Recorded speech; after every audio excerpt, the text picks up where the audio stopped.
5 out of the 6 of them is here.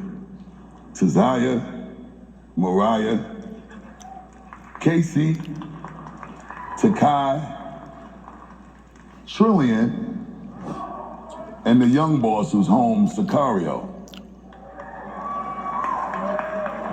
Now I'm saying all of this to say I was scared when leaders of the new school broke up. Because I ain't never want to be a solo MC. I ain't like the responsibility of making a full song. I'm good with getting to the 16 bars, busting everybody's ass and getting up out of here. So I got kicked out the group and I was scared. If y'all know, I got kicked out the group after Scenario Remix. This is 1993. I ain't put out a solo album until 96 because I was trying to figure out what I was gonna do, being that I had to feed my oldest child. So, Scenario had me hot in the street at the time. And I thought that I would use this to my advantage. I knew all of the studios, I knew all of the receptionists that worked at the studios, and I would call them, who's working in there tonight? And they would tell me. And I would go to this little weed spot, and this is pre-Northern Lights and Dro and Loud, and this is when it was just Chocolate Thai and Skunk and Cess and Indica. So, right, I would go to this location that we will not disclose. Right. And I would get this Chocolate Thai weed, and I would get this slowest burning cigar called White Owl Cigar. White Owl. And I would call these studio sessions to find out who was in them. And when I found out who was in them, I would just pop up. I knew they was gonna be happy to see me anyway, because rah rah like a dungeon dragon was popping in the street. So I would pull up to the studio and I would act like I was working in those studio rooms the night before, and I forgot something in there. Yeah, I left my rhyme book, I gotta get something, I gotta look for something. Good to see y'all, can I come through? But I'm coming in that room, and I got my White Owl cigar of Chocolate Thai burning already. And I knew once I passed it to the MCs that was working in their song in that session, they couldn't kick me out.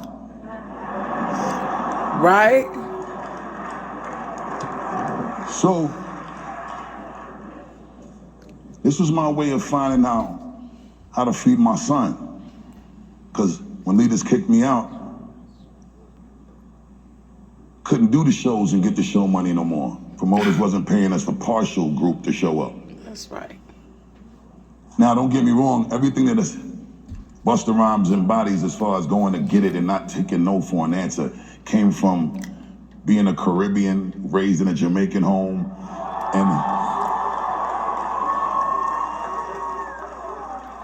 and the same determination as leaders of the new school when we wanted to get on. I gotta big up Dinko, I gotta big up Brown, I gotta big up Malo because we wanted it so bad that we did anything it took to get on. With that point being said, I made sure that when my weed was moving around in that room, in that studio, I would quickly whip up a 16-bar verse before the weed came back to me. That's right. Hey, and I was that's able a to strategy. Try to do that quick enough for them dudes to want to hear my verse. And when they asked me what was I doing, I said, let me go in the booth and do it. I ain't telling you my rhyme until you let me in the booth. And I go in the booth and I spit. They come out the booth, they couldn't hear the song without the rah-rah no more. I did that 3-4 times a week. I go back to the violator office, tell Mona Scott and Chris Leiter, yo, send that invoice for $5 grand. Send that one for 10 grand. Send that one for 15 grand. $30,000, $40,000 a week. I ain't gotta split it up with nobody in the group. I like that. Long story short, by default, I pioneered the feature. Yes, you did. I'm running out of time. But one more thing. A lot of greatness from our people and our culture is by default. Because it's just a magic that we have. You ain't never seen a black caveman, right? You ain't never seen a black caveman, right? Okay, cool. But So with that, I'm going to say, I just am grateful that the blessing that has been bestowed upon me and this gift that I've been given and this fire that continues to burn as a passion in my soul that allows me to get in any situation from the stage to collabing with whoever and making sure that I am far from the weak link because I enjoy walking away from a situation saying, I bust ass. Yes.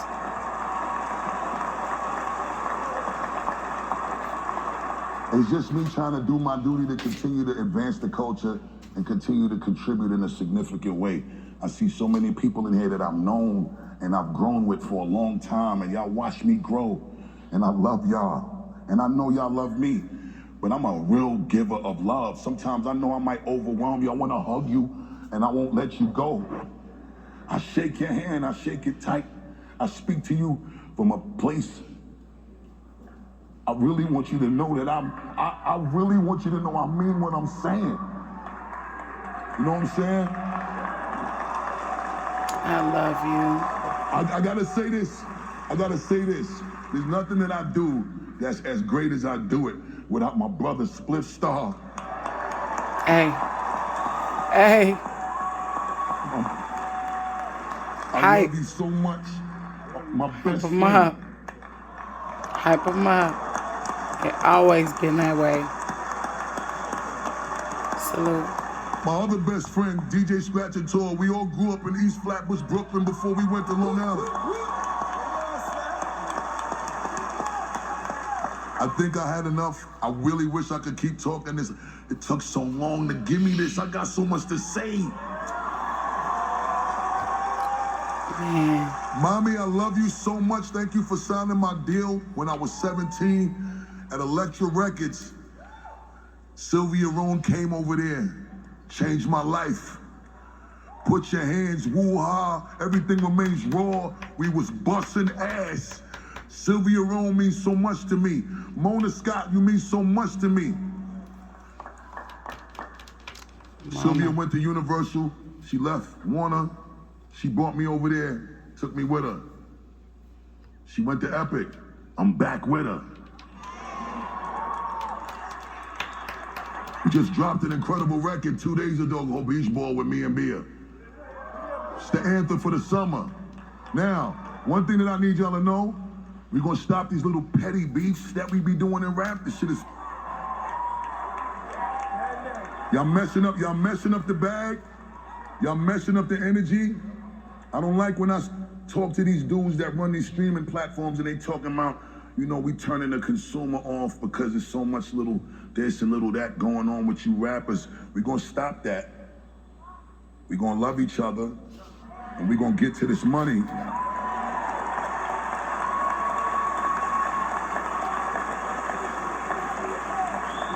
You know, executives, start promoting everything that can be great in the music too. It ain't just gotta be about the ass shaking and how much drugs we sold and how much dudes we tied up, how much drugs we doing. You know what I'm saying? I'm from the Chuck D era and the Kane era, but I'm a timeless great. I rock with all of my new artists. Everything about me is leading the new. That's why my group is called Leaders of the New. Shout out to every new artist that's contributing and doing their job. I love seeing Ice Spice. I love seeing Coi Leray. I love seeing Kendrick. I love seeing J. Cole. I love seeing Wu-Tang. I love seeing Nas. We're gonna stop this narrative like we don't love each other. This divide thing. It's corny, it's tired, it's whack. What's really happening is they scared for us to get together. We might give y'all too much information. We might give y'all too much information, but we ain't going nowhere. You know what I'm saying? I'm gonna tell you one thing that I loved about the OGs on my block. They might have went to jail when I was 10, and I'm 20 years old, and maybe I'm still a knucklehead now, and I'm on the block trying to hustle like them. They come home when they 30, and they come back to the block acting like, yo, young boy, let me show you how to do this. And then the young boy say, of course, OG. You know, we salute you, OG. But then the OG don't want to listen to the young boy. When he trying to tell the young boy what to do, but he don't look the part. He don't smell the part. He don't live the part no more. How you expect the young G to listen to you? Because you don't want the young G to say, hey, yo, OG, you telling me how to do something, but it don't look like it worked for you no more. We looking good. A lot of us OGs look good.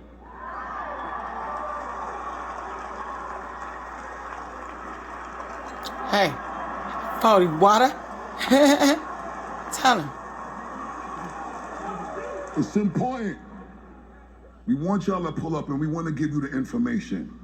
Because when I needed it, Kane let me come to his crib, his $1 million crib in Jamaica States. EPMD used to let me come to their crib. We're out in the Suffolk County area and see all of their real estate. Chuck D used to sit me down and give me the jewels. I got the jewels. I got the arm put around me to school me and show me how to be groomed and well-raised. Learn what to do and take it and apply it and do it. Secure the win. Y'all got to do that now. And we're going to do it with y'all because we still busting ass. Hey.